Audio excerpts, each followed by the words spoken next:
नमस्कार साथियों, मैं प्रवीण कुमार स्वागत करता हूं अपने YouTube channel history for RPSC पर। साथियों, आज हम रिव्यू करेंगे प्राचीन भारत नामक इस पुस्तक का, जिसे सुमित जोशी सर ने लिखा है। साथियों, ये जो पुस्तक है ये हिंदी ग्रंथ अकादमी की पुस्तक है और पुरानी एनसीईआरटी के ऊपर बेस्ड है। इस पुस्तक के अंदर वस्तुनिष्ठ प्रश्न है, साथ में ही इन्हीं पुस्तकों का व्याख्यात्मक सर्वेक्षण भी है। साथियों, अब मैं आपको इसका जो है वो अनुक्रमणिका दिखा देता हूं, जिससे आपको अंदाज़ा हो जाएगा कि ये पुस्तक आपको किस परीक्षा में काम आ जाएगी और इस पुस्तक के अंदर क्या क्या है। आप देख सकते हैं साथियों कि पुरानी एनसीईआरटी है 1 से 47 नंबर पेज तक। उसके बाद प्रागैतिहासिक काल, आदि ऐतिहासिक काल, वैदिक साहित्य, ईसा पूर्व 6ठी शताब्दी में भारत, महाजनपदों का उदय, मौर्य काल, सुदूर दक्षिण में प्रारंभिक इतिहास, मौर्योत्तर काल, उत्तर भारत का इतिहास, राजनीतिक आर्थिक, गुप्तोत्तर काल, सामाजिक आर्थिक सांस्कृतिक विकास। 139 पेज है टोटल। अब साथियों, आपको मैं दिखाता हूँ कि इसका जो पहला चैप्टर है उसमें किस प्रकार से प्रश्न बनाए गए हैं और कहाँ कहाँ से प्रश्न लिए गए। अब आप वैसे भी देख सकते हैं, पहला जो चैप्टर है वो पुरानी एनसीईआरटी के ऊपर बेस्ड है। सिर्फ और सिर्फ पुरानी एनसीईआरटी के ऊपर बेस्ड प्रश्न इसके अंदर पहले चैप्टर के अंदर मिलेंगे। बाकी जो है 2 नंबर से लेकर 13 नंबर चैप्टर है वो हिंदी ग्रंथ अकादमी की पुस्तकों से बने हैं।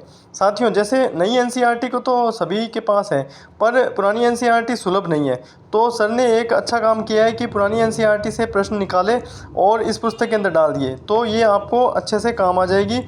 और लगभग सभी एग्ज़ाम में जो इतिहास से संबंधित है, जैसे स्कूल व्याख्याता और कॉलेज व्याख्याता, उनमें काम आएगी। एनवीएस, टीजीटी, पीजीटी, हिस्ट्री के जो प्रश्न आते हैं वहाँ, केवीएस के अंदर और ईएमआरएस का अगर आप एग्ज़ाम दे रहे हैं तो उसके अंदर भी आपको ये काम आ जाएगी। अब साथियों, आप देख लीजिए इसके अंदर प्रश्न किस टाइप के बनाए गए हैं। एक अच्छी बात साथियों ये है कि इसके अंदर प्रश्न बनाने के साथ साथ में प्रश्नों की जो व्याख्या है वो भी दी गई है, और वो व्याख्या भी जो है एनसीईआरटी से ही दी गई है। इसके अलावा जैसे हिंदी ग्रंथ अकादमी की पुस्तकों से दी गई है। अब साथियों, चूंकि आपने देखा है कि इसके अंदर 140 के आसपास पेज है, और इस पुस्तक की एक खास बात अभी देखने को मिली, जो अभी पीछे स्कूल व्याख्याता भर्ती परीक्षा हुई है उस परीक्षा में साथियों इसके अंदर लगभग 30 के आसपास प्रश्न इस पुस्तक से आई है। छोटी सी पुस्तक है 139 पेज की, और आपको लगभग 120 या 130 रुपये में ये मार्केट में उपलब्ध हो जाएगी। ये साथियों पुस्तक आपको ऑनलाइन मिल जाएगी और ऑफलाइन मिल जाएगी, दोनों जहां आप रहते हैं वहां से मिल सकती है। और ऑनलाइन ये आपको फ्लिपकार्ट और अमेज़न से उपलब्ध हो जाएगी। अब आप साथियों देख सकते हैं इसके अंदर प्रश्न किस टाइप के हैं, और इसके अंदर व्याख्या भी दी गई है। आप इसे जूम करके बाद में आराम से देख लीजिएगा कि भी ये आपको कहाँ तक कारगर साबित करेगी, किन किन एग्ज़ाम में आपके साथ काम आ जाएगी। मेरे हिसाब से साथियों ये जो है स्कूल व्याख्याता भर्ती परीक्षा और कॉलेज व्याख्याता भर्ती परीक्षा में अच्छा रिजल्ट देगी। चूँकि जो पुस्तक है ये मानक पुस्तकों पर बनाकर निर्धारित कर बनाई गई है, तो ऐसा तो है नहीं कि इसमें से परिणाम अपने को नहीं मिलेगा। और एक चीज़ देखिए कि इन्होंने प्रश्न के साथ साथ व्याख्या बहुत अच्छे से करी है। प्रश्न दिया, उसके बाद व्याख्या, और उसको हाईलाइट करा गया है ताकि आपको काफ़ी चीज़ें याद रह सकें। आप इसमें देख सकते हैं अंडरलाइन भी किया गया है। अब साथियों मैं इसके कुछ आपको और चैप्टर दिखा देता हूं। जैसे अब ये जो है तीसरा चैप्टर है, ये आधे इतिहास का है साथियों। अब आप देखिए कि भाई इस टाइप से जैसे प्रश्न परीक्षा में आते हैं वैसे ही प्रश्न इस पुस्तक में बनाए गए हैं। इसके अलावा साथियों जैसे बहुत सारे प्रश्न नए भी बनाए गए हैं, जो सर ने एनसीईआरटी और जो हिंदी ग्रंथ अकादमी की पुस्तकें हैं उनसे लिए हैं।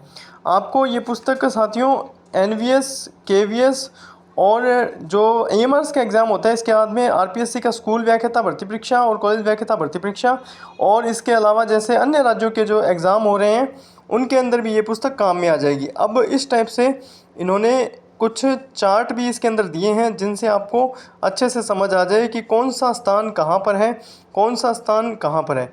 उससे भी आपको काफ़ी ज़्यादा मतलब अच्छा रिजल्ट मिलेगा। इसके अलावा आप देख सकते हैं इसमें प्रश्न, जैसे ये आप देखिए हड़प्पा सभ्यता का सबसे लंबा 10 अक्षरों वाला शिलालेख किस स्थान से मिला है, तो धोलावीरा। इसके बाद में इन्होंने इसकी व्याख्या करी है, और ऐसे ही लगभग सभी प्रश्नों की व्याख्या करी गई है। इसमें जैसे सर्वेक्षण भी है, तो आप देख सकते हैं ये जैसे मुहरें हैं, तो ये मुहरों का सर्वेक्षण है। इसके अंदर ये मुहरों का सर्वाधिक अंकन पीपल का, दूसरा अंकन एक श्रृंगी पशु का, लोथल से बटन आकार की मुहरें मिली है, मापन फिर शंख और सीप का तराजू मोहनजोदड़ो, हाथी दांत का मापन लोथल, तांबे का मापन हड़प्पा, मिट्टी का पैमाना कालीबंगा। तो साथियों मैं आपसे आशा करता हूँ कि आप इस पुस्तक के साथ जाएंगे। ये जो पुस्तक है साथियों आपको ऑनलाइन मिल जाएगी और ऑफलाइन भी मिल जाएगी। ऑनलाइन ये आपको फ्लिपकार्ट और अमेजन पर उपलब्ध है। धन्यवाद साथियों।